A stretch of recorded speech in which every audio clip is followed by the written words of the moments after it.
que hasta el día de hoy hay plazo por parte del presidente Pedro Castillo de observar una iniciativa, un proyecto de ley aprobado en el Congreso de la República que vulneraría el enfoque de género. Y por eso vamos a hablar con Irma Ramos, directora ejecutiva de Impares, para hablar de este y otros temas que se vienen cocinando en el Congreso de la República. ¿Cómo estás? Bienvenida. Encantada, Carla.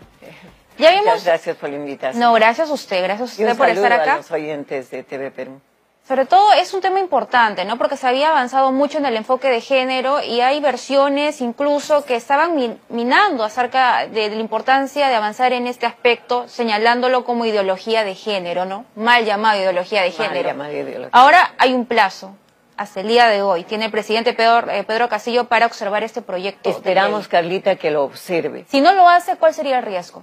El riesgo es que los padres de familia que no tienen una formación técnica intervendrían directamente y con mucho poder en la determinación de los contenidos de la educación de nuestros hijos, ¿no? Yo creo que es muy importante que no demos pasos hacia atrás. Hemos adelantado muchísimo, sabemos que la educación sexual integral es muy importante para la formación social de los niños y niñas, porque les da conocimiento primero de su cuerpo, de la fisiología de su cuerpo, los empodera, les da herramientas para identificar momentos en que ellos están en peligro.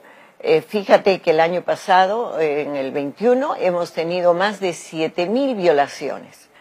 El 78% de esas violaciones estuvieron producidas en el hogar. Es un porcentaje muy alto realmente, que alrededor del muchacho o la muchacha en el hogar se encuentren temas de peligro. Yo creo que además este proyecto de ley vulnera la autonomía del Ministerio de Educación y va contra la Constitución, porque en la Constitución está reconocida la rectoría del Ministerio de Educación en el tema de educación de las niñas y los niños del Perú, de darles una educación de calidad. Estaríamos recortando los derechos humanos de nuestras niñas y niños al no reconocerles el derecho de que ellos tienen de tener un conocimiento amplio de su persona, la parte biológica, psicológica, social, y tomar sus propias decisiones. Lo que debemos empujar más bien es que ellos tomen conocimiento de sus maestros, porque los muchachos, cuando los padres de familia piensan que una educación sexual integral en la escuela les va a hacer daño, están muy equivocados. Lo que les va a hacer daño es que busquen ellos esa información fuera, en las redes, una información distorsionada, que los va a llevar a tomar decisiones totalmente equivocadas. Y en ese punto específico que usted menciona, claro, estamos en un mundo donde las redes sociales muchas veces es la primera fuente de información, sobre todo para los jóvenes. O los amigos, ¿no? Claro. Que no tienen la instrucción adecuada para dar ese tipo de información. Entonces, estamos hablando de que los índices de violación, de embarazo, podrían incrementarse por esta iniciativa. Podrían incrementarse, no solamente eso, los feminicidios, las violaciones, como tú bien dices, la transmisión de enfermedades de transmisión sexual, el VIH-Sida, ¿no? También los suicidios, porque cuando una niña está embarazada y no tiene apoyo de sus progenitores, a veces busca una salida realmente lamentable, ¿no? Tenemos un alto número de suicidios en adolescentes, precisamente ¿Cuál es esa tasa? Por este tema. Tengo entendido que ha incrementado muchísimo, estábamos en alrededor de los 1.000 suicidios al año y esto se ha incrementado, ¿no? Bueno, esto fundamentalmente basado en esta eventualidad que sufren estas niñas cuando tienen una relación sexual sin responsabilidad, sin conocimiento. Muchas niñas, fíjate, en el día de hoy tenemos que en cada hora 8 adolescentes están dando a luz, están teniendo un bebé. 4 adolescentes o púberes menores de 14 años están dando a luz todos los días. Tú te puedes imaginar, si una niña está dando a luz a los 14 años, se ha embarazado a los 13, esto es producto de una violación. Lamentablemente, a veces las niñas no saben reconocer los signos de peligro que tienen no solamente fuera de su casa, sino dentro, porque te estoy comentando que el 78% de estas violaciones han sido producidas en el entorno de su hogar. Y se incrementa la brecha, ¿no? Porque hay padres que tienen distintas formaciones, también un tema religioso, también, y que no es igual, no es uniforme en nuestro país. Entonces estamos hablando que este tipo de iniciativas podría también incrementar que estas brechas aún se sigan incrementando. Así es, podrían realmente incrementarse. Y yo creo que las personas que se oponen a la educación sexual integral es porque no tienen un conocimiento pleno de ello, porque lamentablemente tampoco recibieron educación sexual integral y se dejan llevar por comentarios, ¿no?, que los empujan a tener una relación sexual temprana, que los empujan a la homosexualidad. No es cierto. Lo que se le enseña a la niña y al niño es a respetar a todas las personas tal como son, porque todas tenemos el derecho de ser respetados, pero también se le enseña a hacer respetar sus derechos, ¿no? Y esta educación sexual integral en las escuelas está basada en conocimientos científicos. La Organización Mundial de la Salud determina qué contenidos debe tener la educación sexual integral según la edad y según el año escolar y la capacidad de entendimiento que tenga la niña, ¿no? No se le da el mismo contenido a una niña de 5 años, de 8 años, que a una de 15, 16. Y a veces no se habla del tema en el hogar, ¿no? Porque hay padres que prefieren no tocar ese tema con sus hijos y es importante abordarlo, pero de forma responsable. Yo recuerdo hace mucho tiempo una campaña, Yo sé cuidar mi cuerpo, ¿no? Una campaña que tuvo éxito. ¿Deberían replicarse este tipo de iniciativas para padres e hijos? Yo creo que sí. Fíjate, como Impares estamos interviniendo en varios distritos en Lima y trabajamos con los escolares que están muy contentos de conocer su cuerpo, de saber cómo funciona, cómo pueden alejarse del peligro.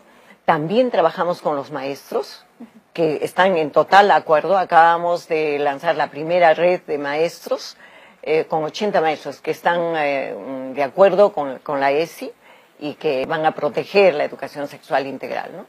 Pero también con padres de familia trabajamos y están totalmente de acuerdo porque ellos prevén que si los niños no están enterados pueden cometer algunos errores como tener un embarazo no planificado, no deseado o contaminarse con alguna infección de transmisión sexual.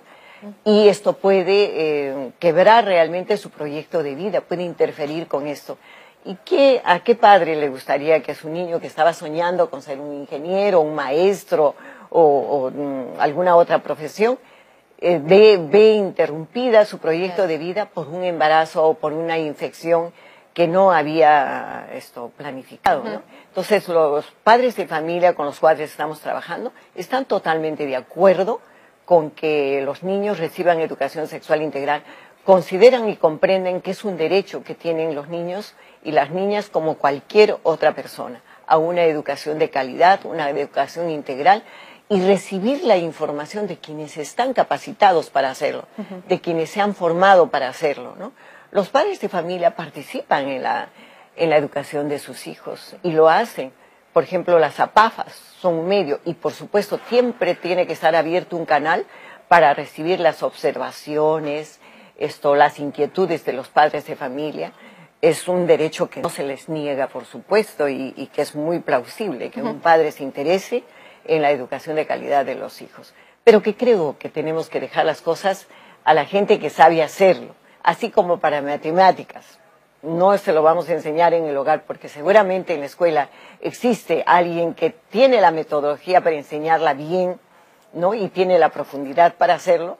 Así también en otros aspectos como en la educación sexual, en la escuela están las personas que han estudiado para enseñar, que son capaces de determinar qué contenidos se dan, a qué edad, en qué grado escolar, etcétera. Entonces yo creo que tenemos que confiar realmente en la capacidad del Ministerio de Educación de trabajar estos temas y otros y darles a nuestros niños una educación de calidad. Claro que sí, además es el ente rector y además también es una política pública. quería consultar otro tema también antes que nos gane el tiempo y que tiene que ver con otra iniciativa del Congreso de la República. Esta vez nos llega por parte de la Comisión de la Mujer, lo que se ha aprobado es este proyecto de ley impulsado por la congresista de Fuerza Popular, Rosángela Barbarán, que señala esta iniciativa que promueve la protección del embarazo, de la madre gestante, del niño por nacer y de su entorno familiar. Y lo que muchos seguro se preguntarán, ¿y qué sucede entonces con el aborto terapéutico? ¿Este corre riesgo? Carla, realmente esperaríamos que en esta comisión se dictaminen leyes que protejan a las mujeres, que protejan los derechos de las mujeres. Este anteproyecto lo que pretende más bien es retroceder. Desde el año 1924, en nuestra Constitución, el Código Penal, en el artículo 119, considera que es totalmente legal que una mujer acceda a un aborto cuando está en peligro su vida o su salud, siempre y cuando lo determine un médico. Y eso es lo que en el 2014 hace el Ministerio de Salud. Y esto hace la guía de aborto, en realidad se llama la guía de interrupción del embarazo hasta las 22 semanas por indicación médica.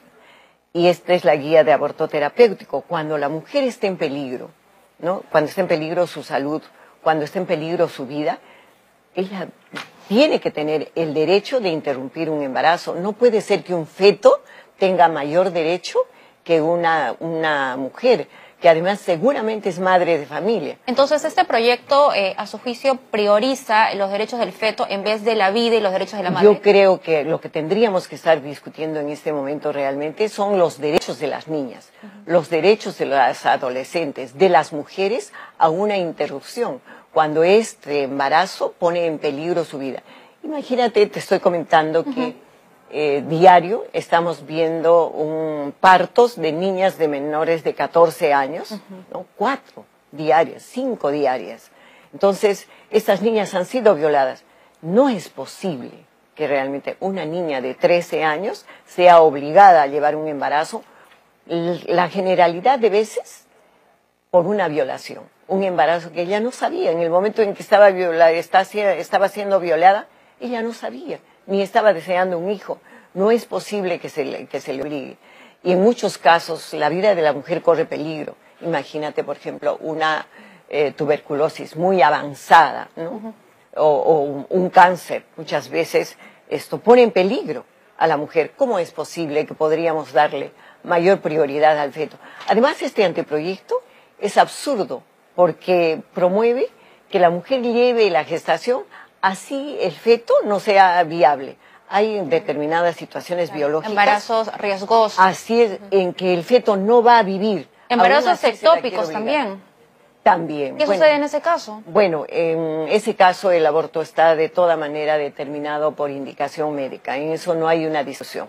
En lo que hay una discusión es cuando el feto existe, puede ser viable o no viable, y está poniendo en peligro la salud de la madre y además, vida, ¿no? Y además algo importante que señalar, ¿no? Que este proyecto de ley no contó tampoco con la mirada técnica, la opinión técnica del Ministerio de Salud ni de la mujer. Así es, ni el Ministerio de la Salud, ni la Defensoría del Pueblo, ni las entidades que ven los derechos humanos, no. Solamente está siendo trabajada por grupos antiderechos. Pero te digo nuevamente, es una pena, porque esperaríamos que nuestras congresistas mujeres estén trabajando por nosotras, ¿no? Estén trabajando porque no haya así, por la equidad de género. ¿Cuántos feminicidios tenemos en este momento? La educación sexual previene esos feminicidios, esas violaciones, ¿no? Y si el aborto terapéutico previene la muerte de mujeres que tienen un embarazo que no han planificado, que no desean, que está poniendo en riesgo su salud, su vida, ¿no? Ya sea su salud biológica o psicológica, porque la salud psicológica es muy importante. Y lo que pasa en las niñas que son violadas y que son obligadas a llevar un embarazo cuando son todavía pequeñas y deberían estar jugando con sus compañeras, se vean convertidas en madres, claro teniendo sí. que criar un niño, ¿no? Muy bien, entonces tenemos que seguir de cerca este caso sin duda y esperemos que la responsabilidad, la conciencia prime en el Congreso de la República. Muchísimas gracias por esa entrevista. Carla, te agradezco muchísimo y realmente esperamos que el señor presidente no firme este anteproyecto de ley 904. La educación sexual integral ayuda a que las personas formen su personalidad, tengan instrumentos, tengan capacidad de empoderamiento para tomar decisiones responsables. Es la mejor forma de luchar para que disminuya el embarazo en adolescentes, para que disminuyan los feminicidios, las violaciones, ¿no? Y esto, sobre todo, para que incremente también las infecciones de transmisión sexual. Muy bien. Señor presidente, confiamos en usted. Usted sí comprende que las mujeres necesitamos que realmente se nos trate igual que a cualquier otra persona como son los varones. Muy bien, quedó claro el mensaje. Esperemos que se tome en cuenta por el bien de todos. Muchísimas gracias. Ha sido con nosotros Irma Ramos, directora ejecutiva de Impares.